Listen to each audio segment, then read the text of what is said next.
Hello student, তোমরা কেমন আছো? আশা করি তোমরা সবাই ভালো আছো। প্রতাপ একাডেমি কোচিং পরিবারে তোমাদেরকে সকলকেই স্বাগত। আমি প্রতাপ স্যার। আজকে আমি নিয়ে চলে এসেছি যে সমস্ত স্টুডেন্টরা কল্যাণী ইউনিভার্সিটির আন্ডারে অল অ্যাফিলিয়েটেড কলেজগুলির মধ্যে রানাঘাট কলেজে পড়ছো, তোমাদের জন্য দুটি গুরুত্বপূর্ণ নোটিশ নিয়ে কিন্তু হাজির হয়েছি। চলো নোটিশের মধ্যে কি রয়েছে আমরা দেখে নেব। কন্যাশ্রী প্রকল্প নিয়ে একটি গুরুত্বপূর্ণ নোটিশ দেওয়া হয়েছে। এছাড়াও আরও একটি নোটিশ দেওয়া হয়েছে, all semester SC ST OBC B fresh কিংবা রেনুয়াল তোমরা করতে চাইছো, তোমাদের জন্য কি নোটিশ দেওয়া হয়েছে আমরা কিন্তু এই ভিডিওর মাধ্যমে দেখে নেব।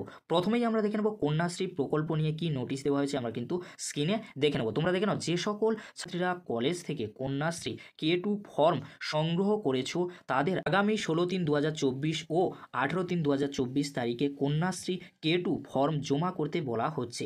এ থেকে জেড পর্যন্ত স্থান তোমাদের রয়েছে, 7 নম্বর কাউন্টার নম্বর রয়েছে, তারিখ রয়েছে 16 ও 18 তারিখ, আর সময় তোমরা কিন্তু দেখে নাও 11:30 থেকে 12টার মধ্যে তোমাদের কিন্তু ফর্ম জমা করতে হবে। ফর্মের সাথে জমা দিতে হবে কি কি তোমরা দেখে নাও। লাস্ট আপডেট ফটো, মাথার পিছনে সাদা ব্যাকগ্রাউন্ড তোমাদের দিতে হচ্ছে, ফর্মের ছবির ওপর ছবি কিন্তু মারতে হবে।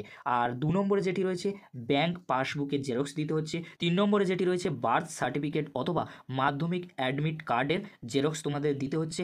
আর কি দিতে হচ্ছে, উচ্চ মাধ্যমিকের রেজাল্টের জেরক্স কপি দিতে হচ্ছে, আর আধার কার্ডের জেরক্স কপি দিতে হচ্ছে। আর কি দিতে হচ্ছে, অভিভাবকের ভোটার কার্ডের জেরক্স দিতে হবে। পরবর্তী 7 নম্বরে যেটি রয়েছে কলেজে ভর্তির রিসিপ্টের জেরক্স দিতে হচ্ছে। আর কি দিতে হচ্ছে, অবিবাহিতা তার প্রমাণপত্র তোমাদেরকে কিন্তু দিতে হবে। ফর্মের আবেদনকারীর নিজের ফোন নম্বর দিতে হবে। আর তোমাদেরকে বলা হচ্ছে অরিজিনাল স্টুডেন্ট কার্ড তোমাদের সঙ্গে নিয়ে যেতে হবে। যে সমস্ত স্টুডেন্টরা কন্যাশ্রী অর্থাৎ K2 ফর্ম জমা করতে চাইছো, তোমাদেরকে বলে রাখি তোমাদের ফর্মের সাথে এই ডকুমেন্টসগুলি কিন্তু সাথে নিয়ে যেতে হবে। আর তোমাদেরকে বলা হচ্ছে এই ডকুমেন্টসের সাথে ফর্মের আবেদনকারী অর্থাৎ তোমাদের নিজের ফোন নম্বর কিন্তু লিখে দিতে হবে।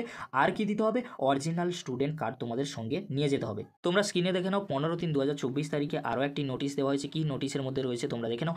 All semester SC ST OBC B fresh রেনুয়ালদের জন্য একটি নোটিশ দেওয়া হয়েছে, তোমরা নোটিশটি দেখে নাও। 2023-24 শিক্ষাবর্ষে BA BSc BCom honours general major যে সকল ছাত্রছাত্রীরা এখনও এসসি এসটি ওবিসি বি অর্থাৎ ওএসিস ফর্ম জমা করনি, তাদের আগামী 18/3/2024 তারিখে SC ST OBC B OASIS form জমা করতে বলা হচ্ছে। এবারে তোমরা দেখে নাও নামের অক্ষর অর্থাৎ ফিমেল এ থেকে জেড কাউন্টার নম্বর রয়েছে 7, তারিখ রয়েছে 18/3/2024, আর সময় রয়েছে তোমরা দেখে নাও 12টা থেকে কিন্তু 12:30। এবারে তোমরা দেখে নাও নামের অক্ষর অর্থাৎ ফিমেল এ থেকে জেড কাউন্টার নম্বর রয়েছে 7, তারিখ রয়েছে 18/3/2024, আর সময় রয়েছে তোমরা দেখে নাও 12টা থেকে কিন্তু 12:30। এবারে তোমরা দেখে নাও ওএসিস ফর্মের সাথে তোমাদের কি কি ডকুমেন্টস নিয়ে যেতে হবে তোমরা কিন্তু দেখে নাও। প্রথমে তোমাদের রয়েছে মাধ্যমিকে অ্যাডমিট কার্ডের জেরক্স নিয়ে যেতে হচ্ছে। আর তোমরা যদি ফার্স্ট সেমিস্টারে পড়ো তাহলে তোমাদের উচ্চ মাধ্যমিকে রেজাল্টের জেরক্স কপি দিতে হবে। আর তোমরা যদি থার্ড সেমিস্টারে পড়ো তাহলে ফার্স্ট আর সেকেন্ড সেমিস্টারের রেজাল্টের জেরক্স কপি দিতে হচ্ছে। তোমরা যদি ফিফথ সেমিস্টারে পড়ো তাহলে তোমাদের কি দিতে হচ্ছে, থার্ড ও ফোর্থ সেমিস্টারের রেজাল্টের জেরক্স কপি দিতে হবে। আর তোমাদেরকে কি দিতে হবে, ফ্যামিলি ইনকাম সার্টিফিকেট দিতে হচ্ছে, ব্যাংক পাসবুকের জেরক্স দিতে হচ্ছে।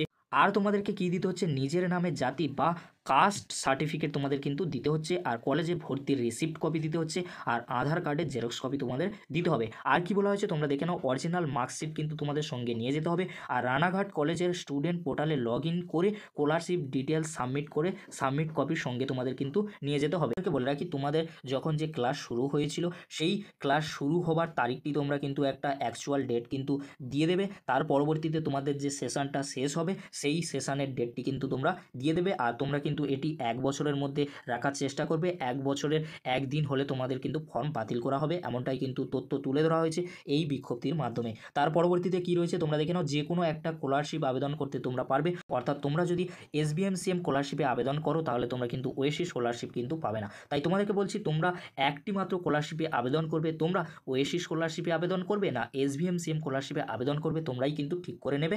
আর তোমাদেরকে বলে রাখি SBMCM স্কলারশিপের জন্য তোমাদের কিন্তু 60%-এর ওপরে পেতে হবে, তবে তোমরা কিন্তু SBMCM স্কলারশিপ পাবে। আর ওএসি স্কলারশিপের ক্ষেত্রে কোনো কিন্তু পার্সেন্টেজ নেই, তোমাদের মার্কশিট থাকলেই তোমরা কিন্তু আবেদন করতে পারবে ওএসি স্কলারশিপে। তার পরবর্তীতে কি রয়েছে তোমাদেরকে বলে রাখি, যদি কোনো ছাত্রছাত্রী ফর্ম জমা না করে তাহলে তাদের স্কলারশিপ না পাওয়ার ক্ষেত্রে কলেজ কর্তৃপক্ষ কোনোভাবেই কিন্তু দায়ী থাকবে না, তোমরা কিন্তু এটা মাথায় রাখবে। আজকে যদি এই ভিডিওটি হেল্পফুল হয়ে থাকে অবশ্যই বন্ধুদের মাঝে বেশি বেশি করে শেয়ার করে দিও। আজকের এতটুকু, পরবর্তীতে তোমাদের জন্য খুব তাড়াতাড়ি পরবর্তী আপডেট নিয়ে হাজির হবো। ভিডিওটি দেখার জন্য তোমাদেরকে অসংখ্য ধন্যবাদ।